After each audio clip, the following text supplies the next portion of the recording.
तो आइए सुनते हैं मुंशी प्रेमचंद की कहानियों का संग्रह मानसरोवर भाग 4 की और एक कहानी जिसका नाम है ढपोर शंख। मुरादाबाद में मेरे एक पुराने मित्र हैं जिन्हें दिल में तो मैं एक रत्न समझता हूं, पर पुकारता हूं ढपोर शंख कहकर, और वह बुरा भी नहीं मानते। ईश्वर ने उन्हें जितना हृदय दिया है उसकी आधी बुद्धि दी होती तो आज वह कुछ और होते। उन्हें हमेशा तंग हस्त ही देखा, मगर किसी के सामने कभी हाथ फैलाते नहीं देखा। हम और वह बहुत दिनों तक साथ पढ़े हैं। खासी बेतकल्लुफी है, पर यह जानते हुए भी कि मेरे लिए 150 रुपये से उनकी मदद करना कोई बड़ी बात नहीं है और मैं बड़ी खुशी से करूंगा। कभी मुझसे एक पाई के रवादार न हुए। अगर हीले से बच्चों को 2-4 रुपए दे देता हूं तो विदा होते समय उसकी दुगनी रकम के मुरादाबादी बर्तन लादने पड़ते हैं। इसलिए मैंने यह नियम बना लिया है कि जब उनके पास जाता हूं तो 1-2 दिन में जितनी बड़ी से बड़ी चपत दे सकता हूं देता हूं। मौसम में जो महंगी से महंगी चीज होती है वही खाता हूं और मांग मांग कर खाता हूं। मगर दिल के ऐसे बेहया है कि अगर एक बार भी उधर से निकल जाऊं और उससे ना मिलूं तो बुरी तरह डांट बताते हैं। इधर 2-3 साल से मुलाकात न हुई थी। जी देखने को चाहता था। मई में नैनीताल जाते हुए उनसे मिलने के लिए उतर पड़ा। छोटा सा घर है, छोटा सा परिवार, छोटा सा डील। द्वार पर आवाज दी, ढपोर शंख। तुरंत बाहर निकल आए और गले से लिपट गए। तांगे पर से मेरे ट्रंक को उतारकर कंधों पर रखा, बिस्तर बगल में दबाया और घर में दाखिल हो गए। कहता हूं बिस्तर मुझे दे दो, मगर कौन सुनता है। भीतर कदम रखा तो देवी जी के दर्शन हुए। छोटे बच्चे ने आकर प्रणाम किया। बस यही परिवार है। कमरे में गया तो देखा खतों का एक दफ्तर फैला हुआ है। खतों को सुरक्षित रखने की तो इनकी आदत नहीं। इतने खत किसके हैं? कुतूहल से पूछा। यह क्या कूड़ा फैला रखा है जी? समेटो। देवी जी मुस्कुरा कर बोली, कूड़ा ना कहिए, एक एक पत्र साहित्य का रत्न है। आप तो इधर आए नहीं। इनके एक नए मित्र पैदा हो गए हैं। यह उन्हीं के कर कमलों के प्रसाद हैं। ढपोर शंख ने अपनी नन्ही नन्ही आंखें सिकोड़ कर कहा, तुम उसके नाम से क्यों इतना जलती हो? मेरी समझ में नहीं आता। अगर तुम्हारे 200-400 रुपए उस पर आते हैं तो उनका देनदार मैं हूं। वह भी अभी जीता जागता है। किसी को बेईमान क्यों समझती हो? यह क्यों नहीं समझती कि उसे अभी सुविधा नहीं है? और फिर 200-400 रुपए एक मित्र के हाथों डूब ही जाए तो क्यों रोए? माना हम गरीब हैं, 200-400 रुपए हमारे लिए 2-4 लाख से कम नहीं, लेकिन खाया तो एक मित्र ने। देवी जी जितनी रूपवती थी उतनी ही जवान की तेज थी। बोली, अगर ऐसो ही का नाम मित्र है तो मैं नहीं समझती शत्रु किसे कहते हैं। ढपोर शंख ने मेरी तरफ देखकर मानो मुझसे हामी भराने के लिए कहा, औरतों का हृदय बहुत ही संकीर्ण होता है। देवी जी नारी जाति पर यह आपेक्ष कैसे सह सकती थी? आंखें तरेर कर बोली, यह क्यों नहीं कहते कि उल्लू बनाकर ले गया? ऊपर से हेकड़ी जताते हो। दाल गिर जाने पर तुम्हें भी सूखा अच्छा लगे तो कोई आश्चर्य नहीं। मैं जानती हूं रुपया हाथ का मैल है। यह भी समझती हूं कि जिसके भाग्य का जितना होता है उतना वह खाता है, मगर यह कभी ना मानूंगी कि वह सज्जन था और आदर्शवादी था और यह था वह था। साफ साफ क्यों नहीं कहते, लंपट था, दगाबाज था। बस मेरा तुमसे कोई झगड़ा नहीं। ढपोर शंख ने गर्म होकर कहा, मैं यह नहीं मान सकता। देवी जी भी गर्म होकर बोली, तुम्हें मानना पड़ेगा। महाशय जी आ गए हैं, मैं इन्हें पंच बत्ती हूं। अगर यह कह देंगे कि सज्जनता का पुतला था, आदर्शवादी था, वीरात्मा था, तो मैं मान लूंगी और फिर उसका नाम न लूंगी। और यदि इनका फैसला मेरे अनुकूल हुआ तो लाला तुम्हें इनको अपना बहनोई कहना पड़ेगा। मैंने पूछा, मेरी समझ में कुछ नहीं आ रहा है, आप किसका जिक्र कर रही हैं? वह कौन था? देवी जी ने आंखें नचाकर कहा, इन्हीं से पूछो कौन था। इनका बहनोई था। ढपोर शंख ने झेप कर कहा, अजी एक साहित्य सेवी था, करुणाकर जोशी। बेचारा विपत्ति का मारा यहां आ पड़ा था। उस वक्त तो यह भी भैया भैया करती थी, हलवा बना बना कर खिलाती थी। उसकी विपत्ति कथा सुनकर टेसवे बहाती थी। और आज वह दगाबाज है, लंपट है, लबार है। देवी जी ने कहा, वह तुम्हारी खातिर थी। मैं समझती थी लेख लिखते हो, व्याख्यान देते हो, साहित्य के मर्मज्ञ बनते हो, कुछ तो आदमी पहचानते होगे। पर अब मालूम हो गया कि कलम घिसना और बात है, मनुष्य की नाड़ी पहचानना और बात। मैं इस जोशी का वृत्तांत सुनने के लिए उत्सुक हो उठा। ढपोर शंख तो अपना पचड़ा सुनाने को तैयार थे, मगर देवी जी ने कहा, खाने पीने से निवृत्त होकर पंचायत बैठे। मैंने भी इसे स्वीकार कर लिया। देवी जी घर में जाती हुई बोली, तुम्हें कसम है जो अभी जोशी के बारे में एक शब्द भी इनसे कहो। मैं भोजन बनाकर जब तक खिला न लूं तब तक दोनों आदमियों पर दफा 144 है। ढपोर शंख ने आंखें मारकर कहा, तुम्हारा नमक खाकर यह तुम्हारी तरफदारी करेंगे ही। इस बार देवी जी के कानों में यह जुमला न पड़ा। धीमे स्वर में कहा भी गया था, नहीं तो देवी जी ने कुछ न कुछ जवाब जरूर दिया होता।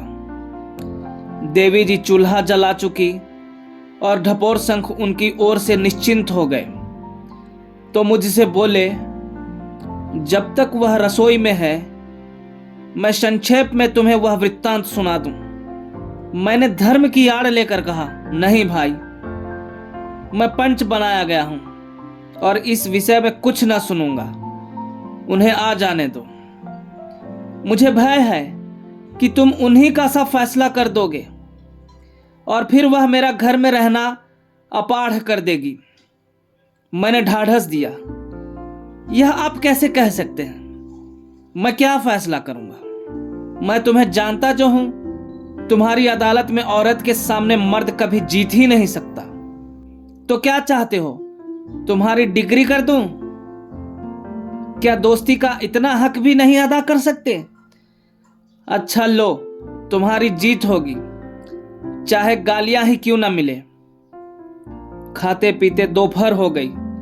रात का जागा था, सोने की इच्छा हो रही थी, पर देवी जी कब मानने वाली थी।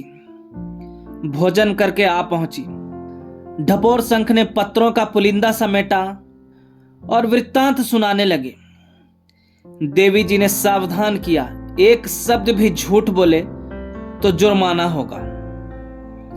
ढपोर शंख ने गंभीर होकर कहा, झूठ वह बोलता है जिसका पक्ष निर्बल होता है। मुझे तो अपनी विजय का विश्वास है। इसके बाद कथा शुरू हो गई। 2 साल से ज्यादा हुए एक दिन मेरे पास एक पत्र आया जिसमें साहित्य सेवा के नाते एक ड्रामे की भूमिका लिखने की प्रेरणा की गई थी। करुणाकर का पत्र था। इस साहित्यिक रीति से मेरा उनसे प्रथम परिचय हुआ। साहित्यकारों की इस जमाने में जो दुर्दशा है उसका अनुभव कर चुका हूं और करता रहता हूं, और यदि भूमिका तक बात रहे तो उनकी सेवा करने में पसोपेश नहीं होता।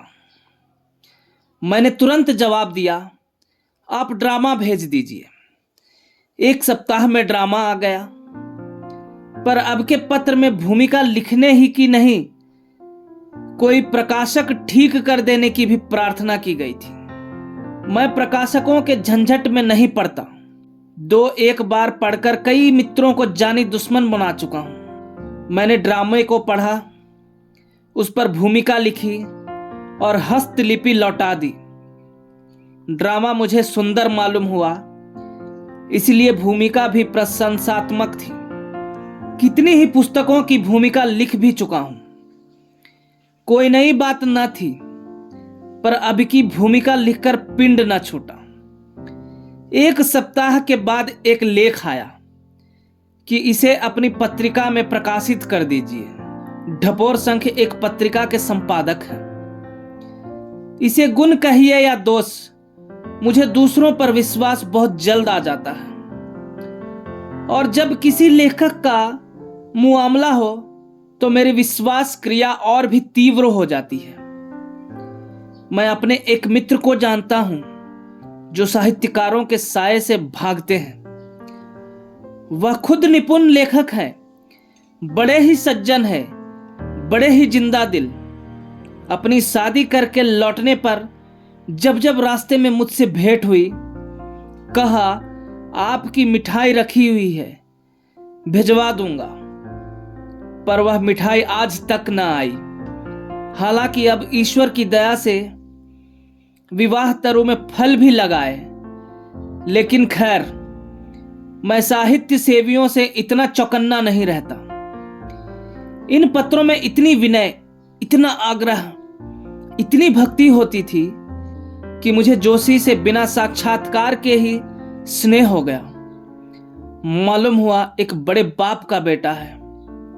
घर से इसलिए निर्वासित है कि उसके चाचा दहेज की लंबी रकम लेकर उसका विवाह करना चाहते थे। यह उसे मंजूर न हुआ। इस पर चाचा ने घर से निकाल दिया। बाप के पास गया। बाप आदर्श भ्रातृभक्त था। उसने चाचा के फैसले की अपील न सुनी। ऐसी दशा में सिद्धांत का मारा युवक सिवाय घर से बाहर निकल भागने के और क्या करता। यों वन वन के पत्ते तोड़ता, द्वार द्वार ठोकरें खाता। वह ग्वालियर आ गया था। उस पर मंदाग्नि का रोगी, जीर्ण ज्वर से ग्रस्त। आप ही बतलाइए, ऐसे आदमी से क्या सहानुभूति न होती। फिर जब एक आदमी आपको प्रिय भाई साहब लिखता है, अपने मनोरहस्य आपके सामने खोल कर रखता है, विपत्ति में भी धैर्य और पुरुषार्थ को हाथ से नहीं छोड़ता, कड़े से कड़ा परिश्रम करने को तैयार है, तो यदि आप में सौजन्य का अनुमात्र भी है तो आप उसकी मदद जरूर करेंगे। अच्छा, अब फिर ड्रामे की तरफ आइए। कई दिनों बाद जोशी का पत्र प्रयाग से आया। वह वहां के एक मासिक पत्रिका के संपादकीय विभाग में नौकर हो गया था। यह पत्र पाकर मुझे कितना संतोष और आनंद हुआ, कह नहीं सकता। कितना उद्यमशील आदमी है। उसके प्रति मेरा स्नेह और भी प्रगाढ़ हो गया। पत्रिका का स्वामी संपादक सख्ती से पेश आता था। जरा सी देर हो जाने पर दिन भर की मजदूरी काट लेता था। बात बात पर घुड़कियां जमाता था। पर यह सत्याग्रही वीर सब कुछ सहकर भी अपने काम में लगा रहता था। अपना भविष्य बनाने का ऐसा अवसर पाकर वह उसे कैसे छोड़ देता। यह सारी बातें स्नेह और विश्वास को बढ़ाने वाली थी। एक आदमी को कठिनाइयों का सामना करते देखकर किसे उससे प्रेम न होगा, गर्व न होगा। प्रयाग में वह ज्यादा न ठहर सका। उसने मुझे लिखा, मैं सब कुछ झेलने को तैयार हूं, भूखों मरने को तैयार हूं, पर आत्मसम्मान में दाग नहीं लगा सकता, कुवचन नहीं सह सकता। ऐसा चरित्र यदि आप पर प्रभाव ना डाल सके तो मैं कहूंगा आप चालक चाहे जितने हो पर हृदय शून्य है। 1 सप्ताह के बाद प्रयाग से फिर पत्र आया। यह व्यवहार मेरे लिए असह्य हो गया। आज मैंने इस्तीफा दे दिया। यह ना समझिए कि मैंने हल्के दिल से लगी लगाई रोजी छोड़ दी। मैंने वह सब किया जो मुझे करना चाहिए था, यहां तक कि कुछ कुछ वह भी किया जो मुझे ना करना चाहिए था। पर आत्मसम्मान का खून नहीं कर सकता। अगर यह कर सकता तो मुझे घर छोड़कर निकलने की क्या आवश्यकता थी। मैंने बंबई जाकर अपनी किस्मत आजमाने का निश्चय किया है। मेरा दृढ़ संकल्प है कि अपने घर वालों के सामने हाथ न फैलाऊंगा। उनसे दया की भिक्षा न मांगूंगा। मुझे कूलीगिरी करनी मंजूर है, टोकरी ढोना मंजूर है, पर अपनी आत्मा को कलंकित नहीं कर सकता। मेरी श्रद्धा और बढ़ गई। यह व्यक्ति अब मेरे लिए केवल ड्रामा का चरित्र न था, जिसके सुख से सुखी और दुख से दुखी होने पर भी हम दर्शक ही रहते हैं। वह अब मेरे इतने निकट पहुंच गया था कि उस पर आघात होते देखकर मैं उसकी रक्षा करने को तैयार था। उसे डूबते देखकर पानी में कूदने से भी न हिचकता। मैं बड़ी उत्कंठा से उसके बंबई से आने वाले पत्र का इंतजार करने लगा। 6वें दिन पत्र आया। वह बंबई में काम खोज रहा था। लिखा था, घबराने की कोई बात नहीं है, मैं सब कुछ झेलने को तैयार हूं। फिर 2-2, 4-4 दिन के अंतर से कई पत्र आए। वह वीरों की भांति कठिनाइयों के सामने कमर कसे खड़ा था। हालांकि 3 दिन से उसे भोजन ना मिला था। ओह, कितना ऊंचा आदर्श है, कितना उज्जवल चरित्र। मैं समझता हूं मैंने उस समय बड़ी कृपणता की। मेरी आत्मा ने मुझे धिक्कारा। यह बेचारा इतने कष्ट उठा रहा है और तुम बैठे देख रहे हो। क्यों उसके पास कुछ रुपए नहीं भेजते? मैंने आत्मा के कहने पर अमल न किया, पर अपनी बेदर्दी पर खिन्न अवश्य था। जब कई दिन की बेचैनी भरे हुए इंतजार के बाद यह समाचार आया कि वह एक साप्ताहिक पत्र के संपादकीय विभाग में जगह पा गया है, तो मैंने आराम की सांस ली और ईश्वर को सच्चे दिल से धन्यवाद दिया। साप्ताहिक में जोशी के लेख निकलने लगे। उन्हें पढ़कर मुझे गर्व होता था। कितने सजीव, कितने विचार से भरे लेख थे। उसने मुझसे भी लेख मांगे, पर मुझे अवकाश न था। क्षमा मांगी। हालांकि इस अवसर पर उसको प्रोत्साहन न देने पर मुझे बड़ा खेद होता था, लेकिन शायद बाधाएं हाथ धोकर उसके पीछे पड़ी थी। पत्र के ग्राहक कम थे। चंदे और डोनेशन से काम चलता था। रुपये हाथ आ जाते तो कर्मचारियों को थोड़ा थोड़ा मिल जाता, नहीं आसरा लगाए काम करते रहते। इस दशा में गरीब ने 3 महीने काटे होंगे। आशा थी 3 महीने का हिसाब होगा तो अच्छी रकम हाथ लगेगी, मगर वहां सूखा जवाब मिला। स्वामी ने टाट उलट दिया। पत्र बंद हो गया और कर्मचारियों को अपना सा मुंह लिए विदा होना पड़ा। स्वामी की सज्जनता में संदेह नहीं, लेकिन रुपये कहां से लाता? सज्जनता के नाते लोग आधे वेतन पर काम कर सकते थे, लेकिन पेट बांधकर काम करना कब मुमकिन था। और फिर बंबई का खर्च, बेचारे जोशी को फिर ठोकरें खानी पड़ी। मैंने खत पढ़ा तो बहुत दुख हुआ। ईश्वर ने मुझे इस योग्य ना बनाया। नहीं, बेचारा क्यों पेट के लिए यूं मारा मारा फिरता। अब की बार बहुत हैरान ना होना पड़ा। किसी मिल में गांठों पर नंबर लिखने का काम मिल गया। 1 रुपया रोज मजूरी थी। बंबई में 1 रुपया इधर के 4 आने बराबर समझो। कैसे उसका काम चलता था ईश्वर ही जाने। कई दिन के बाद एक लंबा पत्र आया। एक जर्मन एजेंसी उसे रखने पर तैयार थी अगर तुरंत 100 रुपये की जमानत दे सके। एजेंसी यहाँ की फौजों में जूते, सिगार, साबुन आदि सप्लाई करने का काम करती थी। अगर यह जगह मिल जाती तो उसके दिन आराम से कटने लगते। लिखा था, अब जिंदगी से तंग आ गया हूं। हिम्मत ने जवाब दे दिया, आत्महत्या करने के सिवा और कोई उपाय नहीं सूझता। केवल माताजी की चिंता है, रो रो कर प्राण दे देंगी। पिताजी के साथ उन्हें शारीरिक सुखों की कमी नहीं, पर मेरे लिए उनकी आत्मा तड़पती रहती है। मेरी यही अभिलाषा है कि कहीं बैठने का ठिकाना मिल जाता तो एक बार उन्हें अपने साथ रहकर उनकी जितनी सेवा हो सकती करता। इसके सिवा मुझे कोई इच्छा नहीं है। लेकिन जमानत कहां से लाऊं? बस कल का दिन और है। परसों कोई दूसरा उम्मीदवार जमानत देकर यह ले लेगा और मैं ताकता रह जाऊंगा।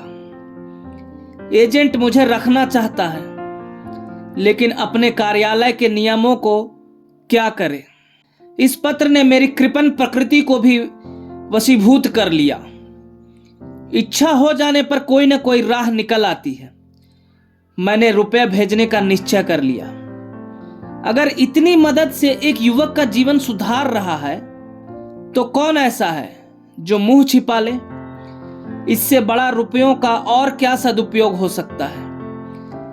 हिंदी में कलम घिसने वालों के पास इतनी बड़ी रकम जरा मुश्किल ही से निकलती, पर संयोग से उस वक्त मेरे कोष में रुपए मौजूद थे। मैं इसके लिए अपनी कृपणता का ऋणी हूं। देवी जी की सलाह ली, वह बड़ी खुशी से राजी हो गई।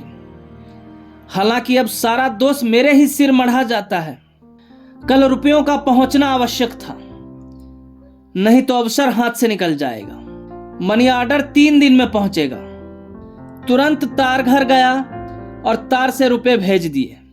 जिसने वर्षों की कतर व्योत के बाद इतने रुपए जोड़े हों और जिसे भविष्य की अभावमय ही दिखता हो, वह उस आनंद का अनुभव कर सकता है जो इस समय मुझे हुआ। सेठ अमीर चंद को 10 लाख का दान करके भी इतना आनंद ना हुआ होगा।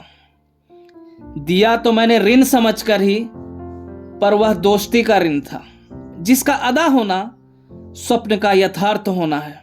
उस पत्र को मैं कभी ना भूलूंगा जो धन्यवाद के रूप में चौथे दिन मुझे मिला। कैसे सच्चे उद्गार थे, एक एक शब्द अनुग्रह में डूबा हुआ। मैं उसे साहित्य की एक चीज समझता हूं। देवी जी ने चुटकी ली, 100 रुपये में उससे बहुत अच्छा पत्र मिल सकता है। ढपोर शंख ने कुछ जवाब न दिया। कथा कहने में तन्मय थे। बंबई में वह किसी प्रसिद्ध स्थान पर ठहरा था। केवल नाम और पोस्ट बॉक्स लिखने ही से उसे पत्र मिल जाता था। वहां से कई पत्र आए, वह प्रसन्न था। देवी जी बोली, प्रसन्न क्यों ना होता। कंपे में एक चिड़िया जो फंस गई थी। ढपोर शंख ने चिढ़ कर कहा, या तो मुझे कहने दो या तुम कहो, बीच में बोलो मत। बंबई से कई दिन के बाद एक पत्र आया कि एजेंसी ने उसके व्यवहार से प्रसन्न होकर उसे काशी में नियुक्त कर दिया है और वह काशी आ रहा है। उसे वेतन के उपरांत भत्ता भी मिलेगा। काशी में उसके एक मौसा थे जो वहां के प्रसिद्ध डॉक्टर थे, पर वह उनके घर न उतरकर अलग ठहरा। इससे उसके आत्मसम्मान का पता चलता है। मगर 1 महीने में काशी से उसका जी भर गया। शिकायत से भरे पत्र आने लगे। सुबह से शाम तक फौजी आदमियों की खुशामद करनी पड़ती है। सुबह का गया गया 10 बजे रात को घर आता हूं। उस वक्त अकेला अंधेरा घर देखकर चित्त दुख से भर जाता है। किससे बोलूं, किससे हंसूं। बाजार की पुरियां खाते खाते तंग आ गया हूं। मैंने समझा था अब कुछ दिन चैन से कटेंगे, लेकिन मालूम होता है अभी किस्मत में ठोकरें खाना लिखा है। मैं इस तरह जीवित नहीं रह सकता। रात रात भर पड़ा रोता रहता हूं आदि। मुझे इन पत्रों में वह अपने आदर्श से गिरता हुआ मालूम हुआ। मैंने उसे समझाया, लगी रोजी न छोड़ो, काम किए जाओ। जवाब आया, मुझसे अब यहां नहीं रहा जाता। फौजियों का व्यवहार असह्य है। फिर मैनेजर साहब मुझे रंगून भेज रहे हैं और रंगून जाकर मैं बच नहीं सकता। मैं कोई साहित्यिक काम करना चाहता हूं। कुछ दिन आपकी सेवा में रहना चाहता हूं। मैं इस पत्र का जवाब देने जा ही रहा था कि फिर पत्र आया। मैं कल देहरादून एक्सप्रेस से आ रहा हूं। दूसरे दिन वह आ पहुंचा। दुबला सा आदमी, सांवला रंग, लंबा मुंह, बड़ी बड़ी आंखें, अंग्रेजी वेश, हाथ में कई चमड़े के ट्रंक, एक सूटकेस, एक होल्डाल। मैं तो उसका ठाठ देखकर दंग रह गया। देवी जी ने टिप्पणी की, फिर भी तो ना चेते। मैंने समझा था गाढ़े का कुर्ता, चप्पल, ज्यादा से ज्यादा फाउंटेन पेन वाला आदमी होगा, मगर यह महाशय तो पूरे साहब बहादुर निकले। मुझे इस छोटे से घर में उन्हें ठहराते हुए संकोच हुआ। देवी जी से बिना बोले न रहा गया। आते ही श्री चरणों पर सिर तो रख दिया, अब और क्या चाहते थे। ढपोर शंख अब की मुस्काए, देखो श्यामा, बीच बीच में टोको मत। अदालत की प्रतिष्ठा यह कहती है कि अभी चुपचाप सुनती जाओ।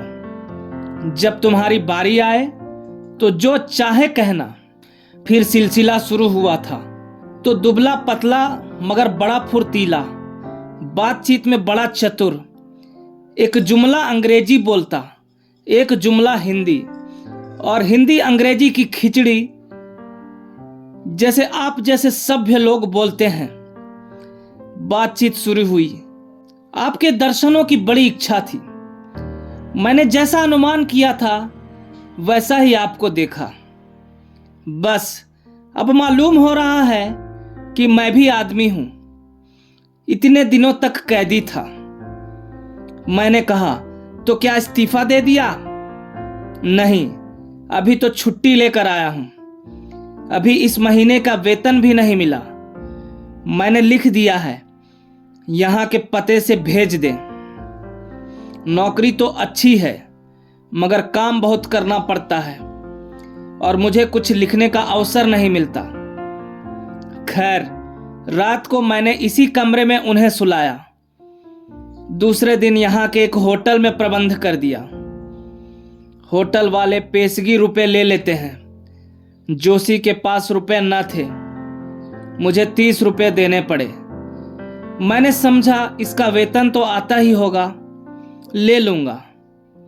यहां मेरे एक माथुर मित्र हैं, उनसे भी मैंने जोशी का जिक्र किया था। उसके आने की खबर पाते ही होटल दौड़े। दोनों में दोस्ती हो गई। जोशी 2-3 बार दिन में, एक बार रात को जरूर आते और खूब बातें करते। देवी जी उनको हाथों पर लिए रहती। कभी उनके लिए पकौड़ियां बन रही हैं, कभी हलवा। जोशी हरफन मौला था, गाने में कुशल, हारमोनियम में निपुण, इंद्रजाल के करतब दिखलाने में कुशल, सालन अच्छा पकाता था। देवी जी को गाना सीखने का शौक पैदा हो गया, उसे म्यूजिक मास्टर बना लिया। देवी जी लाल मुंह करके बोली, तो क्या मुफ्त में हलवा पकौड़िया और पान बना बना कर खिलाती थी? 1 महीना गुजर गया पर जोशी का वेतन ना आया। मैंने पूछा भी नहीं, सोचा अपने दिल में समझेगा अपने होटल वाले रुपयों का तकाजा कर रहे हैं। माथुर के घर भी उसने आना जाना शुरू कर दिया। दोनों साथ घूमने जाते, साथ रहते। जोशी जब आते माथुर का बखान करते, माथुर जब आते जोशी की तारीफ करते। जोशी के पास अपने अनुभवों का विशेष भंडार था। वह फौज में रह चुका था। जब उसकी मंगेतर का विवाह दूसरे आदमी से हो गया तो शोक में उसने फौजी नौकरी छोड़ दी थी। सामाजिक जीवन की ना जाने कितनी ही घटनाएं उसे याद थी, और जब अपने माँ बाप और चाचा चाची का जिक्र करने लगता तो उसकी आंखों में आंसू भर आते। देवी जी भी उसके साथ रोती। देवी जी तिरछी आंखों से देख कर रह गई। बात सच्ची थी। एक दिन मुझसे अपने एक ड्रामे की बड़ी तारीफ की। वह ड्रामा कलकत्ते में खेला गया और मदन कंपनी के मैनेजर ने उसे बधाइयां दी थी।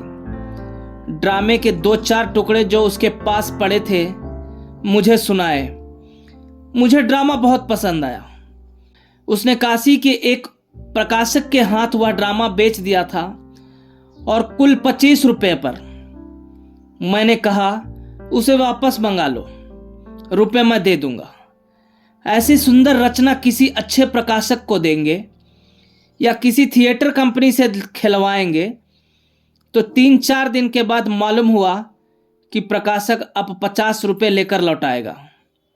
कहता है मैं इसका कुछ अंश छपा चुका हूं। मैंने कहा, मंगा लो, 50 रुपये ही सही।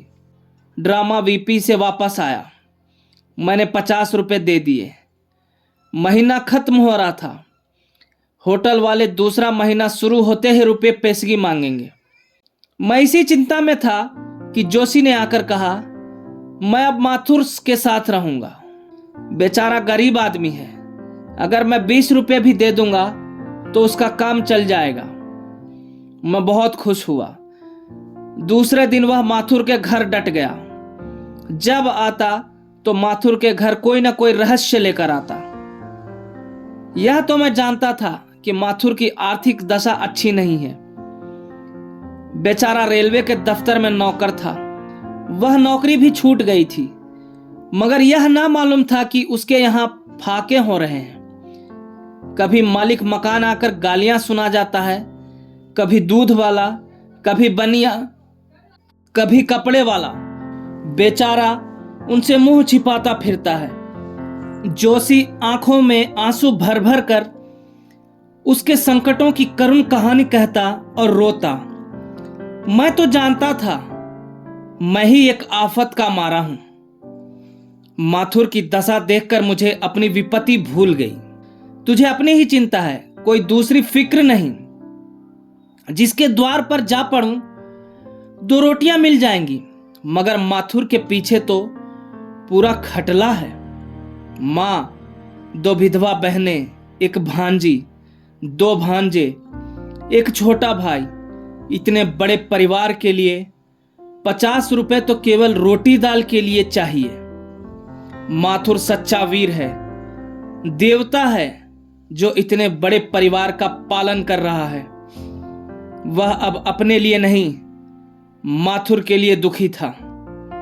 देवी जी ने टीका की जब ही माथुर की भांजी पर डोरे डाल रहा था। दुख का भार कैसे हल्का करता। ढपोर शंख ने बिगड़कर कहा, अच्छा तो अब तुम ही कहो। मैंने समझाया, तुम तो यार जरा जरा सी बात पर तिनक उठते हो। क्या तुम समझते हो यह फुलझड़ियां मुझे न्याय पथ से विचलित कर देंगी? फिर कहानी शुरू हुई। एक दिन आकर बोला, आज मैंने माथुर के उद्धार का उपाय सोच निकाला। मेरे एक माथुर मित्र बैरिस्टर हैं। उनसे जग्गो माथुर की भांजी के विवाह के विषय में पत्र व्यवहार कर रहा हूं। उसकी एक विधवा बहन को दोनों बच्चों के साथ ससुराल भेज दूंगा। दूसरी विधवा बहन अपने देवर के पास जाने पर राजी है। बस 3-4 आदमी रह जाएंगे। कुछ मैं दूंगा, कुछ माथुर पैदा करेगा, गुजर हो जाएगा। मगर आज उसके घर का 2 महीनों का किराया देना पड़ेगा। मालिक मकान ने सुबह ही से धरना दे रखा है। कहता है अपना किराया लेकर ही हटूंगा। आपके पास 30 रुपए हो तो दे दीजिए। माथुर के छोटे भाई का वेतन कल परसों तक मिल जाएगा। रुपए मिल जाएंगे। एक मित्र संकट में पड़ा हुआ है, दूसरा मित्र उसकी सिफारिश कर रहा है। मुझे इनकार करने का साहस न हुआ। देवी जी ने उस वक्त नाक भौं जरूर सिकोड़ा था, पर मैंने ना माना, रुपए दे दिए। देवी जी ने डंक मारा। यह क्यों नहीं कहते कि वह रुपए मेरी बहन ने बर्तन खरीद कर भेजने के लिए भेजा था। ढपोर शंख ने गुस्सा पीकर कहा, खैर यही सही, मैंने रुपए दे दिए। मगर मुझे यह उलझन होने लगी कि इस तरह तो मेरा कचूमर ही निकल जाएगा।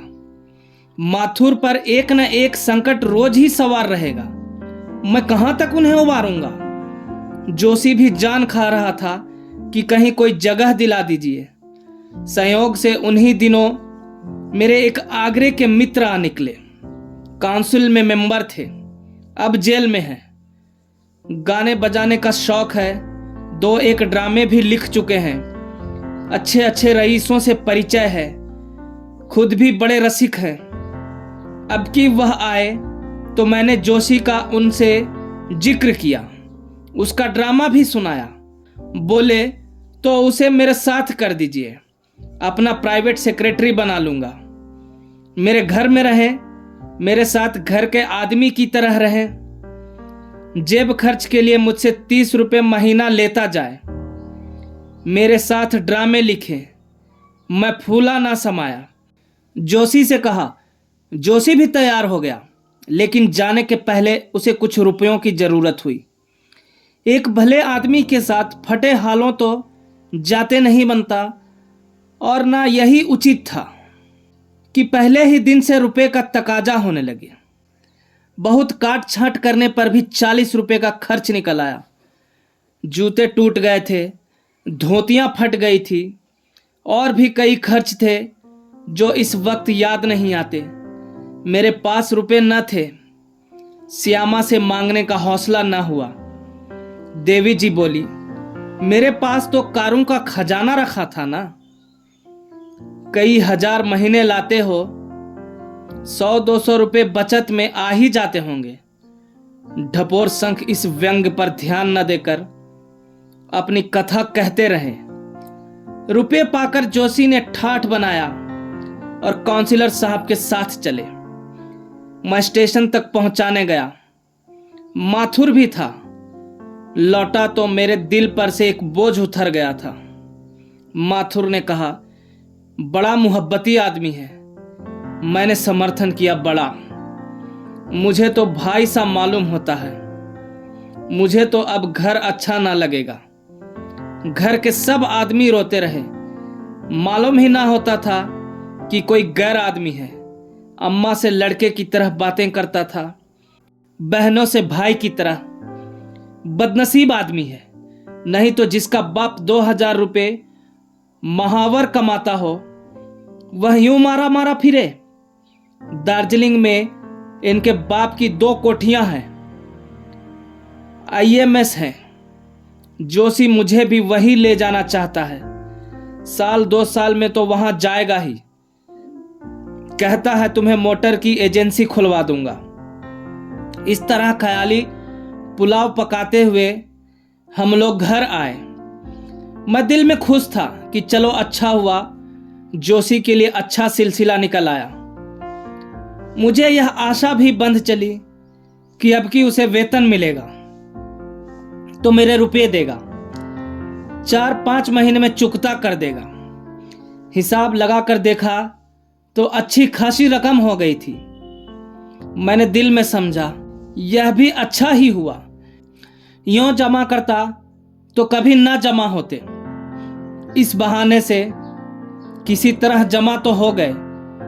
मैंने यह सोचा कि अपने मित्र से जोशी के वेतन के रुपए पेशगी क्यों न ले लूं, कह दूं उसके वेतन से महीने महीने काटते रहिएगा। लेकिन अभी मुश्किल से 1 सप्ताह हुआ होगा कि एक दिन देखता हूं तो जोशी और माथुर दोनों चले आ रहे हैं। मुझे भय हुआ कहीं जोशी जी फिर तो नहीं छोड़ आए, लेकिन शंका को दबाता हुआ बोला, कहो भाई कब आए, मजे में तो हो। जोशी ने बैठकर एक सिगार जलाते हुए कहा, बहुत अच्छी तरह हूं। मेरे बाबू साहब बड़े ही सज्जन आदमी हैं, मेरे लिए अलग एक कमरा खाली कर दिया है, साथ ही खिलाते हैं, बिल्कुल भाई की तरह रखते हैं। आजकल किसी काम से दिल्ली गए हैं। मैंने सोचा यहाँ पड़े पड़े क्या करूं, तब तक आप ही लोगों से मिलता आऊं। चलते वक्त बाबू साहब ने मुझसे कहा था मुरादाबाद से थोड़े से बर्तन लेते आना, मगर शायद उन्हें रुपए देने की याद नहीं रही। मैंने उस वक्त मांगना भी उचित न समझा। आप एक 50 रुपए दे दीजिएगा, मैं परसों तक जाऊंगा और वहां से जाते ही जाते भिजवा दूंगा। आप तो जानते हैं रुपए के मामले में वे कितने खरे हैं। मैंने जरा रुखाई के साथ कहा, रुपए तो इस वक्त मेरे पास नहीं है। देवी जी ने टिप्पणी की, क्यों झूठ बोलते हो, तुमने रुखाई से कहा था कि रुपए नहीं है। ढपोर शंख ने पूछा, और क्या चिकनाई के साथ कहा था। देवी जी, तो फिर कागज के रुपए क्यों दे दिए थे। बड़ी रुखाई करने वाले। ढपोर शंख, अच्छा साहब, मैंने हंसकर रुपए दे दिए, बस अब खुश हुई। तो भाई मुझे बुरा तो लगा, लेकिन अपने सज्जन मित्र का वास्ता था। मेरे ऊपर बेचारे बड़ी कृपा रखते हैं। मेरे पास पत्रिका का कागज खरीदने के लिए 50 रुपए रखे हुए थे, वह मैंने जोशी को दे दिए। शाम को माथुर ने आकर कहा, जोशी तो चले गए, कहते थे बाबू साहब का तार आ गया है। बड़ा उदार आदमी है, मालूम ही नहीं होता कोई बाहरी आदमी है। स्वभाव भी बालकों का सा है। भांजी की शादी तय करने को कहते थे। लेन देन का तो कोई जिक्र है ही नहीं, पर कुछ नजर तो देने ही पड़ेगी। बैरिस्टर साहब जिनसे विवाह हो रहा है दिल्ली के रहने वाले हैं, उनके पास जाकर नजर देनी होगी। जोशी जी चले जाएंगे, आज मैंने रुपये भी दे दिए। चलिए, एक बड़ी चिंता सिर से टली। मैंने पूछा, रुपये तो तुम्हारे पास ना होंगे। माथुर ने कहा, रुपये कहाँ थे साहब, एक महाजन से स्टाम्प लिख कर लिए, 2 रुपये सैकड़े सूद पर। देवी जी ने क्रोध भरे स्वर में कहा, मैं तो उस दुष्ट को पा जाऊं तो मुंह नोच लूं। पिशाच ने इस गरीब को भी न छोड़ा।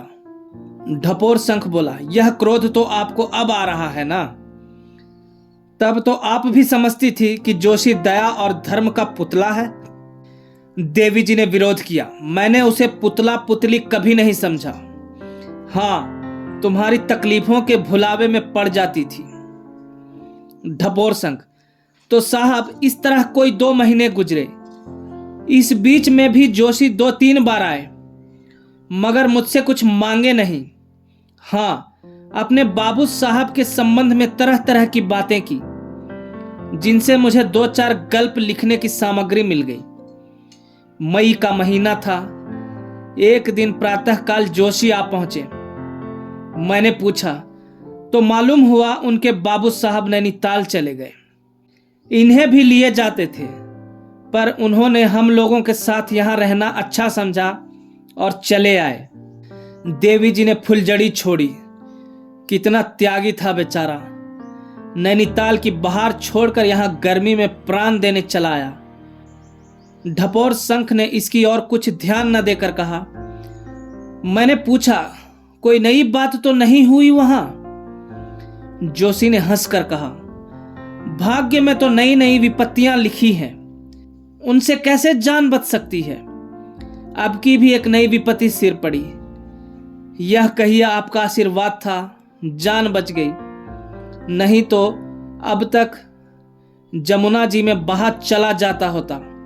एक दिन जमुना किनारे सैर करने चला गया। वहां तैराकी का मैच था। बहुत से आदमी तमाशा देखने आए हुए थे। मैं भी एक जगह खड़ा होकर देखने लगा। मुझसे थोड़ी दूर पर एक और महाशय एक युवती के साथ खड़े थे।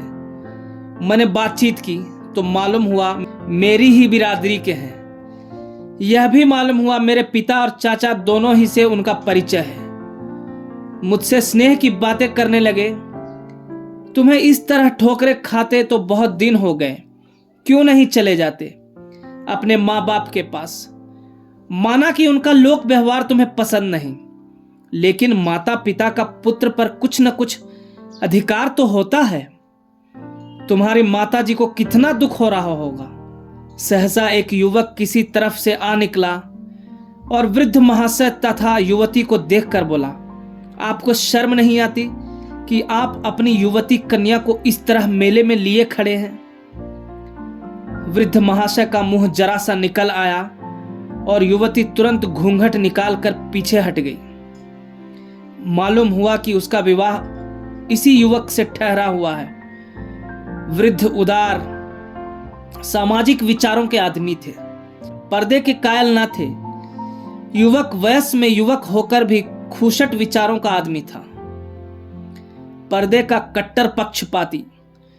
वृद्ध थोड़ी देर तक तो अपराधी भाव से बातें करते रहे, पर युवक प्रति क्षण गर्म हो जाता था। आखिर बूढ़े बाबा भी तेज हुए। युवक ने आंखें निकाल कर कहा, मैं ऐसी निर्लज्जा से विवाह करना अपने लिए अपमान की बात समझता हूं।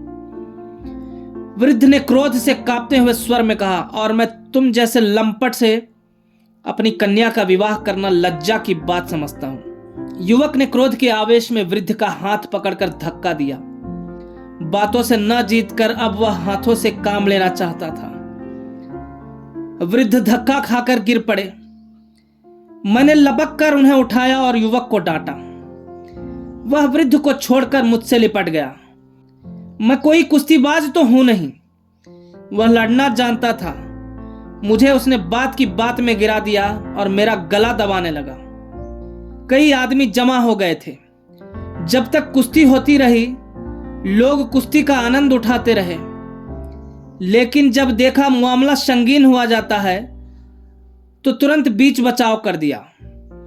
युवक बूढ़े बाबा से जाते जाते कह गया, तुम अपनी लड़की को वेश्या बनाकर बाजार में घुमाना चाहते हो तो अच्छी तरह घुमाओ, मुझे अब उससे विवाह नहीं करना है। वृद्ध चुपचाप खड़े थे और युवती रो रही थी। भाई साहब, तब मुझसे ना रहा गया। मैंने कहा, महाशय, आप मेरे पिता के तुल्य हैं और मुझे जानते हैं। यदि आप मुझे इस योग्य समझते हैं तो मैं इन देवी जी को अपने हृदयेश्वरी बनाकर अपने को धन्य समझूंगा। मैं जिस दशा में हूं आप देख रहे हैं। संभव है मेरा जीवन इस तरह कट जाए, लेकिन श्रद्धा, सेवा और प्रेम यदि जीवन को सुखी बना सकता है तो मुझे विश्वास है कि देवी के प्रति मुझ में इन भावों की कमी ना रहेगी। बूढ़े बाबा ने गदगद होकर मुझे कंठ से लगा लिया।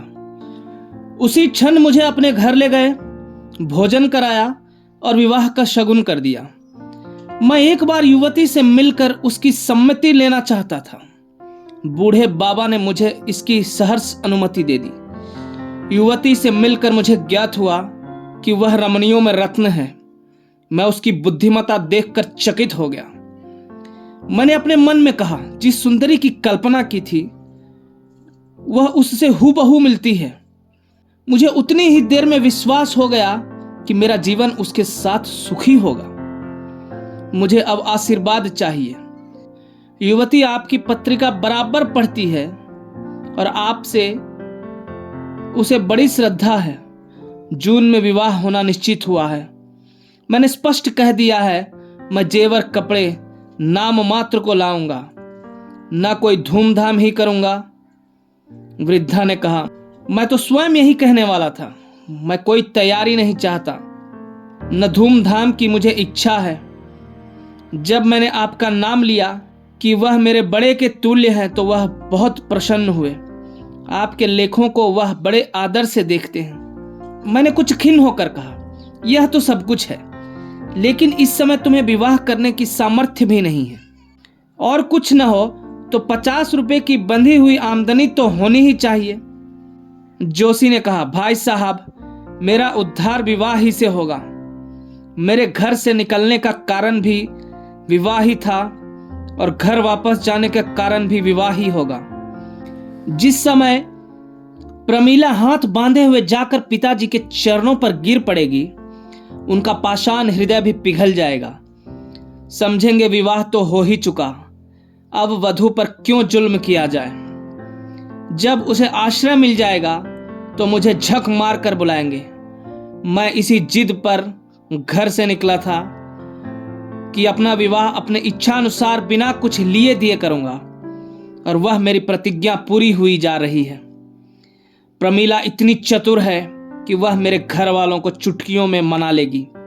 मैंने तखमीना लगा लिया है, कुल 300 रुपये खर्च होंगे और यही 300-400 रुपये मुझे ससुराल से मिलेंगे। मैंने सोचा है प्रमीला को पहले यहीं लाऊंगा, यहीं से वह मेरे घर का पत्र लिखेगी और आप देखिएगा तीसरे ही दिन चचा साहब गहनों की पिटारी लिए आ पहुंचेंगे। विवाह हो जाने पर वह कुछ नहीं कर सकते, इसलिए मैंने विवाह की खबर नहीं दी। मैंने कहा, लेकिन मेरे पास तो अभी कुछ भी नहीं है भाई, मैं 300 रुपये कहां से लाऊंगा। जोशी ने कहा, 300 रुपये नकद थोड़े ही लगेंगे, कोई 100 रुपये के कपड़े लगेंगे, 100 रुपये की 2-1 सुहाग की चीजें बनवा लूंगा और 100 रुपये राह खर्च समझ लीजिए। उनका मकान काशीपुर में है, वहीं से विवाह करेंगे। वह बंगाली सोनार जो सामने है, आपके कहने से 1 सप्ताह के वादे पर जो जो चीजें मांगूंगा दे देगा। बजाज भी आपके कहने से दे देगा। नकद मुझे कुल 100 रुपये की जरूरत पड़ेगी और ज्यों ही उधर से लौटा क्यों ही दे दूंगा। बारात में आप और माथुर के सिवा कोई तीसरा आदमी ना होगा। आपको मैं कष्ट नहीं देना चाहता, लेकिन जिस तरह अब तक आपने मुझे भाई समझकर सहायता दी है, उसी तरह एक बार और दीजिए। मुझे विश्वास था कि आप इस शुभ कार्य में आपत्ति न करेंगे, इसलिए मैंने वचन दे दिया। अब तो आपको यह डोंगी पार लगानी ही पड़ेगी। देवी जी बोली, मैं कहती थी उसे 1 पैसा मत दो, कह दो हम तुम्हारी शादी विवाह के झंझट में नहीं पड़ते। ढपोर शंख ने कहा, हाँ तुमने अब की बार जरूर समझाया, लेकिन मैं क्या करता। शादी का मामला, उस पर उसने मुझे भी घसीट लिया था। अपनी इज्जत का कुछ ख्याल तो करना ही पड़ता है। देवी जी ने मेरा लिहाज किया और चुप हो गई। अब मैं उस वृत्तांत को न बढ़ाऊंगा। सारांश यह है कि जोशी ने ढपोर शंख के मत्थे 100 रुपये के कपड़े और 100 रुपये से कुछ ऊपर के गहनों का बोझ लादा। बेचारे ने एक मित्र से 100 रुपये उधार लेकर उसके सफर खर्च को दिया। खुद ब्याह में शरीक हुए। ब्याह में खासी धूमधाम रही। कन्या के पिता ने मेहमानों का आदर सत्कार खूब किया। उन्हें जल्दी थी, इसलिए वह खुद तो दूसरे ही दिन चले आए, पर माथुर जोशी के साथ विवाह के अंत तक रहा। ढपोर शंख को आशा थी कि जोशी ससुराल के रुपए पाते ही माथुर के हाथों भेज देगा या खुद लेता आएगा, मगर माथुर भी दूसरे दिन आ गए खाली हाथ और यह खबर लाए कि जोशी को ससुराल में कुछ भी हाथ नहीं लगा। माथुर से उन्हें अब मालूम हुआ कि लड़की से जमुना तट पर मिलने की बात सर्वथा निर्मूल थी। इस लड़की से जोशी बहुत दिनों तक पत्र व्यवहार करता रहता था। फिर तो ढपोर शंख के कान खड़े हो गए। माथुर से पूछा, अच्छा यह बिल्कुल कल्पना थी उसकी? माथुर, जी हाँ। ढपोर शंख, अच्छा तुम्हारी भांजी के विवाह का क्या हुआ? माथुर, अभी तो कुछ नहीं हुआ। ढपोर शंख, मगर जोशी ने कई महीनों तक तुम्हारी सहायता तो खूब की। माथुर, मेरी सहायता वह क्या करता? हाँ, दोनों जून भोजन भले कर लेता था। ढपोर शंख, तुम्हारे नाम पर उसने मुझसे जो रुपए लिए थे वो तो तुम्हें दे दिए होंगे। माथुर, क्या मेरे नाम पर भी कुछ रुपए लिए थे? ढपोर शंख, हाँ भाई, तुम्हारे घर का किराया देने के लिए तो ले गया था। माथुर, सरासर बेईमानी, मुझे उसने एक पैसा भी नहीं दिया, उल्टे और एक महाजन से मेरे नाम पर 100 रुपयों का स्टाम्प लिखकर रुपए लिए। मैं क्या जानता था कि धोखा दे रहा है। संयोग से उसी वक्त आगरे से वह सज्जन आ गए जिनके पास जोशी कुछ दिनों रहा था। उन्होंने माथुर को देखकर पूछा, अच्छा, आप अभी जिंदा हैं? जोशी ने तो कहा था माथुर मर गया है। माथुर ने हंसकर कहा, मेरे तो सिर में दर्द भी नहीं हुआ। ढपोर शंख ने पूछा, अच्छा, आपके मुरादाबादी बर्तन तो पहुंच गए? आगरा निवासी मित्र ने कुतूहल से पूछा, कैसे मुरादाबादी बर्तन? वही जो आपने जोशी की मार्फत मंगवाए थे। मैंने कोई चीज उसकी मार्फत नहीं मंगवाई। मुझे जरूरत होती तो आपको सीधा न लिखता। माथुर ने हंसकर कहा, तो यह रुपए भी उसने हजम कर लिए। आगरा निवासी मित्र बोले, मुझसे भी तो तुम्हारी मृत्यु के बहाने 100 रुपए लाया था। यह तो एक ही जालिया निकला। उफ, कितना बड़ा चकमा दिया है इसने। जिंदगी में यह पहला मौका है कि मैं यूं बेवकूफ बना। बच्चा को पा जाऊं तो 3 साल को भेजवाऊं। कहाँ है आजकल? माथुर ने कहा, अभी तो ससुराल में है। ढपोर शंख का वृत्तांत समाप्त हो गया। जोशी ने उन्हीं को कहीं माथुर जैसे और गरीब आगरा निवासी सज्जन जैसे घाघ को भी उल्टे छुरे से मुड़ा, और अगर भांडा ना फूट गया होता तो अभी ना जाने कितने दिनों तक मुड़ता। उसकी इन मौलिक चालों पर मैं भी मुग्ध हो गया। बेशक अपने फन का उस्ताद है, छटा हुआ गुर्गा। देवी जी बोली, सुन ली आपने सारी कथा? मैंने डरते डरते कहा, हाँ, सुन तो ली। अच्छा, तो अब आपका क्या फैसला है? इन्होंने घोंघापन किया या नहीं? जिस आदमी को एक एक पैसे के लिए दूसरों का मुंह ताकना पड़े, वह घर के 500-600 रुपए इस तरह उड़ा दे, इसे आप उसकी सज्जनता कहेंगे या बेवकूफी? अगर इन्होंने यह समझकर रुपए दिए होते कि पानी में फेंक रहा हूं तो मुझे कोई आपत्ति न थी, मगर यह बराबर इस धोखे में रहे और मुझे भी उसी धोखे में डालते रहे कि वह घर का मालदार है और मेरे सब रुपये ही ना लौटा देगा बल्कि और भी कितने सलूक करेगा। जिसका बाप 2000 रुपये महीना पाता हो, जिसके चाचा की आमदनी 1000 मासिक हो और 1 लाख की जायदाद घर में हो, वह और कुछ नहीं तो यूरोप की सैर तो एक बार करा ही सकता था। मैं अगर कभी मना भी करती तो आप बिगड़ जाते और उदारता का उपदेश देने लगते थे। यह मैं स्वीकार करती हूं कि शुरू में मैं भी धोखे में आ गई थी, मगर पीछे से मुझे उसका संदेह होने लगा था और विवाह के समय तो मैंने जोर देकर कह दिया था कि अब 1 पाई भी न दूंगी। पूछिए झूठ कहती हूं या सच? फिर अगर मुझे धोखा हुआ तो मैं घर में रहने वाली स्त्री हूं। मेरा धोखा में आ जाना क्षम्य है, मगर यह जो लेखक और विचारक और उपदेशक बनते हैं, यह क्यों धोखे में आए? और जब मैं इन्हें समझाती थी तो यह क्यों अपने को बुद्धिमत्ता का अवतार समझकर मेरी बातों की उपेक्षा करते थे? देखिए, रू रियायत न कीजिएगा, नहीं मैं बुरी तरह खबर लूंगी। मैं निष्पक्ष न्याय चाहती हूं। ढपोर शंख ने दर्दनाक आंखों से मेरी तरफ देखा, जो मानो भिक्षा मांग रही थी।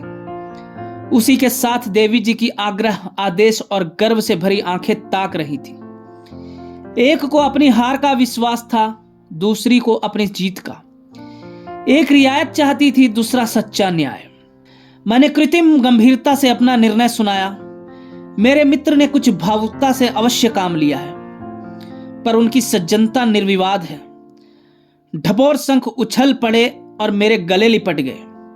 देवी जी ने सगर्व नेत्रों से देखकर कहा, यह तो मैं जानती ही थी कि चोर चोर मौसेरे भाई होंगे। तुम दोनों एक ही थैली के चट्टे बट्टे हो।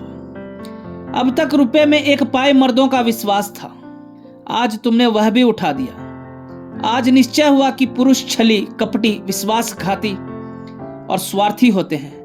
मैं इस निर्णय को नहीं मानती। मुफ्त में इनाम बिगाड़ना इसी को कहते हैं। भला मेरा पक्ष लेते तो अच्छा भोजन मिलता, उनका पक्ष लेकर आपको सड़े सिगरेटों के सिवा और क्या हाथ लगेगा। खैर, हाड़ी गई, कुत्ते की जात तो पहचानी गई। उस दिन से 2-3 बार देवी जी से भेंट हो चुकी है और वही फटकार सुननी पड़ी है। वह न क्षमा चाहती है, न क्षमा कर सकती है। धन्यवाद।